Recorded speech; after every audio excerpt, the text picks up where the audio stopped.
The convention in 2017 is going to be our 50th anniversary convention. It's going to be very exciting. How did we get started? How did, Gary Karr formed the organization because we're going to get answers to those questions for everybody. And we always have a few surprises up our sleeves, too, at the conferences.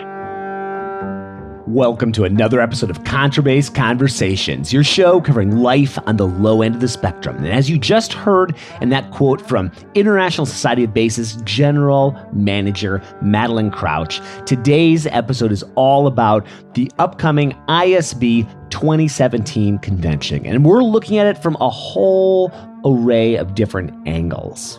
So whether you're able to make it or not, and I hope you are going, and I hope to meet you there if you are going, you're going to get a lot out of this episode. We'll be featuring excerpts from many people, including current International Society of Bassists President Douglas Mapp, Convention Chair and ISP President-elect Nicholas Walker, and several other people who will be presenting. And I had the original idea of highlighting everybody that would be presenting that had also been on the podcast, but I quickly realized that would be an hours and hours long endeavor. So I had to keep it succinct and to the point. And I know you're going to get a lot out of this. Before we get rolling today, I'm so excited for this episode. I want to give a shout out to our sponsor, D'Addario Strings, and encourage you to enter our giveaway with D'Addario for Kaplan Strings. If you go to contrabassconversations.com/strings, you can get entered in this giveaway. D'Addario is giving away 10 sets of strings to Contrabass Conversations listeners. And Kaplan Strings, like all D'Addario strings, are designed, engineered, and crafted in their facilities in New York. I'd also like to thank the Violin Shop, which offers professional setups, repairs, and restorations at reasonable prices. And they go beyond their customers' expectations. They do meticulously set up basses. They're friendly, they're helpful, they have highly skilled luthiers, and they've got one common goal in mind, which is making their customers happy with whatever bass they happen to play. So whether you've got an open seam or you need a top-off restoration, the Violin Shop is there to help you through the process. And you can learn more about them at bassviolinshop.com. And check out Rosin Saver, which is a revolutionary storage device that keeps bass rosin feeling as fresh as the day it was made. It's used by members of the Los Angeles Philharmonic, New York Philharmonic, Seattle Symphony, and many other orchestras. And if you go to rosinsaver.com and enter the promo code HEATH, that's HEATH, at checkout, you get 10% off any and all orders. Now, we're starting off today with a deep dive into the technique sessions in the morning, these all convention workout sessions. Here's Nicholas Walker, convention chair, describing these morning sessions. This year at the convention, I wanted to do something new that we'd never really done before. I wanted to have a time where we could all work together at the base. And this is one of the things that distinguishes all of my heroes and all of my colleagues who I admire and all of the students who I admire and across the board, is that at the end of the day or at the beginning of the day, or inevitably, we need to work at our instrument, right? And so what we're doing is we're going to set aside a morning time from 9 to just before 10 each morning, well, Tuesday, Wednesday, Thursday, and Friday morning, to work out with a master. And the idea is that each session will begin with very easy material that even a beginner could do, and sort of move forward to more and more advanced materials, maybe stuff that's even aspirational for a professional, even looking into the future, maybe. And that people can drop out as needed, or they can just get swept along in the mentorship of a more experienced player beside them. There's not going to be very much sitting around holding your bass while people talk at you. It's going to be mostly experiential. The leader of the session will be on a small platform in the middle of the gymnasium, and everybody will have basses and just play along, and there'll be a wireless microphone, and we'll work as we go.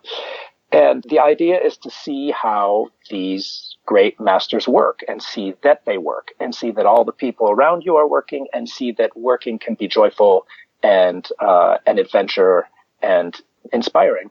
So on Tuesday, June 6th, Paul Ellison will lead the group workout. He's calling it All About That Bow I've actually had the good fortune to have all 4 of the people leading these technique sessions that Nicholas is describing. I've had all 4 of them on the podcast. So here's an excerpt from my conversation with Paul Ellison about where this passion for teaching might come from. This is something I don't really have an explanation for, and to this day, I don't know where the passion comes from and where I go when it all starts. But I've always been drawn to even giving lessons away just for the privilege and the joy of teaching. On Wednesday, June 7th, David Allen Moore will lead one. I think he's going to do his left-hand stuff, a left-hand approach on that day. I caught up with David Allen Moore in the fall of 2016 for a round 2 interview, and we dug into all sorts of topics, including technique. So here's a bit about what David Allen Moore does if he has a short interval of time for practicing technique. Like I said, for me, if I'm trying to do stuff, I think I heard this on the Matthew McDonald podcast about like, what do you do if you have the shortest amount of time possible? It's going to be general sort of flexibility in the right hand in terms of finding, whether it's French bow or German bow, the pivot within the hand so that there's that freedom in there. That's part of what those articulation exercises would address. Some basic string crossing patterns, like there's one that we frequently do at Domain that involves basically going A, D, G, D, and then repeating that pattern so that you get a forward curve and a reverse curve, and you open up that freedom in the right arm. And then I'm a big fan of double stops and, well, not anything else. I mean, I am a fan of other things, but of double stops because of the, again, that internal map and kind of building those relationships. So even when you're not actually playing the double stop, you can feel how far those notes are from each other because that's physically been in your body. So it's not that I would kind of hold a rigid hand position all the time, but I'm a big fan of that. Also, there's a whole litany of shifting exercises and things that you can do, but I have a way of mapping out the fingerboard that I try and... Well, the double stop thing is interesting because that's something that if you talk to the other string players, like the violinists and the cellists, they refer to that so much more frequently than bass players do with the double stops. I mean, our pedagogy is still kind of catching up to reality in the sense that I'll frequently see students playing Bach and they're playing a lot of double stop sixths and they're finding it very challenging. And when I ask them, so where do you practice double stop sixths outside of the context of playing your Bach? If they're having a problem with it, the answer is almost uniformly nowhere. I'm not practicing outside of there. And so we need to kind of update what we're doing to prepare us for the demands of what's expected of us these days. So stuff like double stop sixths. And I know in François' literature, he goes through thirds, fourths, fifths, octaves, and unisons. But other string pedagogy would go through seconds and sevenths and sixths, and we can't do tenths in that same way. But all of that stuff is fair game based on the demands we're asking of ourselves. And then on Thursday morning, June 8th, Gary Karr is going to lead the morning workout, which is something he's been doing since 1967, right? And if not before. Barry Lieberman featured an interview with Gary Karr, and Barry's a friend of the podcast, and we put it out on the podcast years ago. It was Gary going through with Barry, listening to various recordings and having some conversations surrounding them. And this is a clip of Gary chatting about technique and just about how slow practice leads to very rapid playing. I like starting things really slow because it keeps you relaxed all the way to the end result. The end result, like in the jig and as in the Paganini, were, to me now, listening to it, sounded very fast. But I can assure you that when I play Paganini, it feels slow, always. And then on Friday morning, June 9th, François Rabbath is going to lead the morning workout. If you're relatively new to the podcast, you might not know, but François was actually one of my very first guests on the podcast. Within the first couple of months I had started the show, he came through Chicago and we got together. And if I had known then what I know now about audio equipment, I'd have a much better recording than I do. So excuse the grungy audio, but it's beautiful content. Here's just a short clip about staying relaxed in your technical approach. If I use my weight for the right arm, the bow arm, I must do the same for the left arm. But it's very complicated. To relax and play. It was interesting in the early days of working with François. He hadn't done any teaching really before me. I was the number one student and also the guinea pig for the third book. So we get to work with these four really thoughtful, very dedicated workers of the bass. I mean, these are people who work at the bass every day, and it's part of who they are, and it's part of who we all are, and we get to just come and join in. So the thing that I think is really exciting about it is that I anticipate that, you and I will both just be there standing with our bassists ready to learn. And I think the young bassist students are going to be there. I think Galen McCormick is including that as part of her curriculum for the young bassist program. I had the pleasure of having Galen on the podcast as well. And here's a clip from her about what she's planning and thinking about for the young bassist component. I am personally trying to balance some of the social time because, it is pre-college, and I want to make sure that they're not just running all day long. Like, I want to make sure they connect with each other, and I want them to be able to connect back, with the grown-up part of the convention. I can't think of a better way to describe that, right. But, the main convention part. The ISB convention is such a fantastic event for anybody with any interest in the bass, but especially students. It's such a phenomenal place to go. And here's ISB current president Douglas Mapp sharing on why college students want to check this out.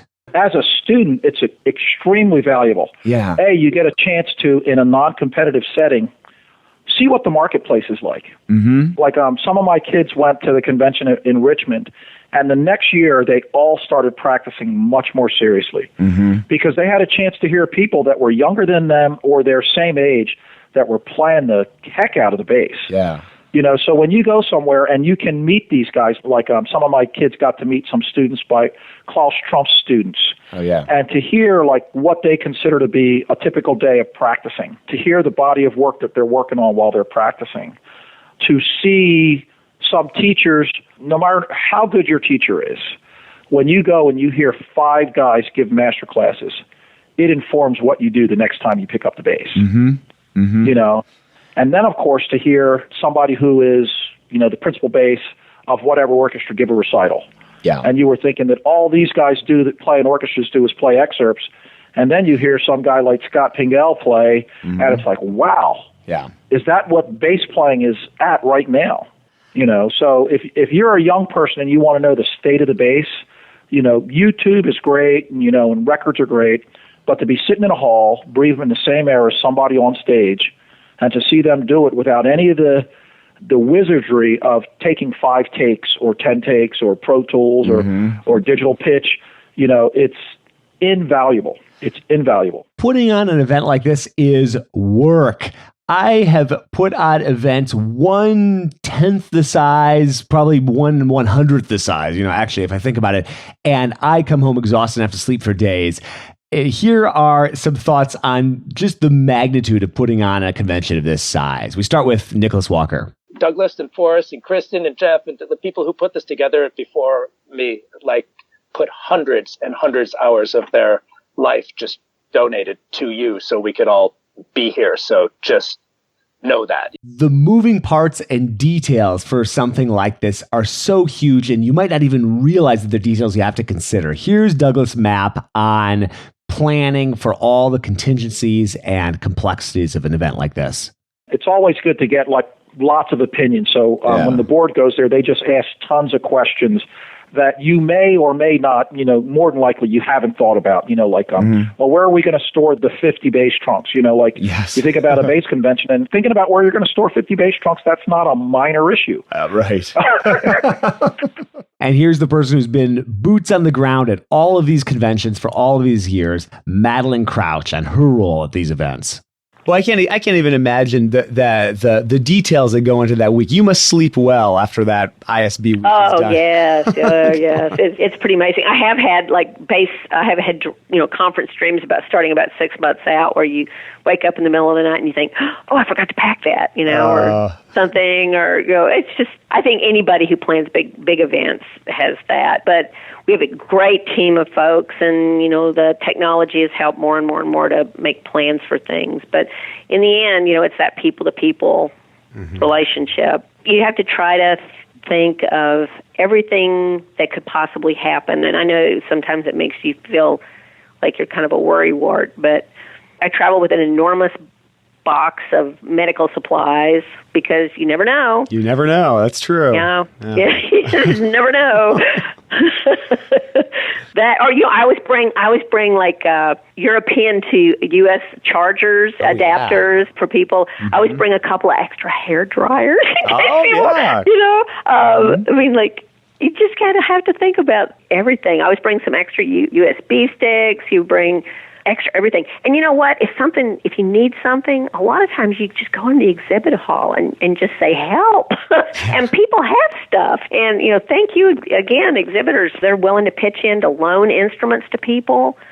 Oh, gosh, I remember once, 1993, and Karl Kolal, the great Polish bassist, was competing, and his bass didn't make it. They didn't put it on the plane, and we just walked in, and Don Robertson had already arrived, and we went to the Robertson shop, and I just told them what had happened, and they said, well, here. And I said, and he's going to have to use it, like, through Tuesday morning if he makes it to the semifinals. And, gosh, just not even a thought. Whether you can make it to the convention or not, and again, I hope you do make it, and if you are there, come say hi. I'm there the whole week, looking forward to it. Whether you can make it or not, there are so many benefits to being a member of the ISB. And this is a question that I've thought a lot about. What are the member benefits to being in an organization like this? And I posed that question to Douglas Mapp when I was interviewing him, and here's his answer.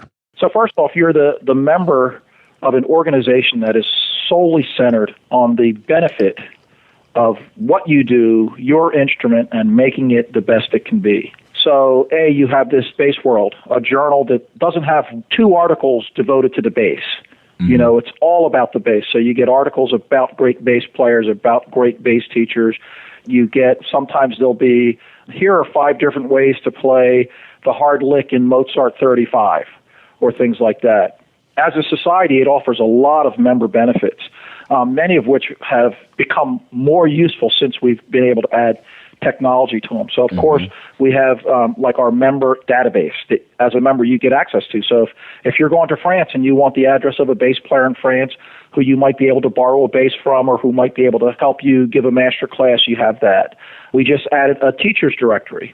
So if you're a student who lives somewhere not near a major city and you're trying to find a bass teacher, one way you might go about it is joining the International Society of Bassists, and you can look at the teacher directory.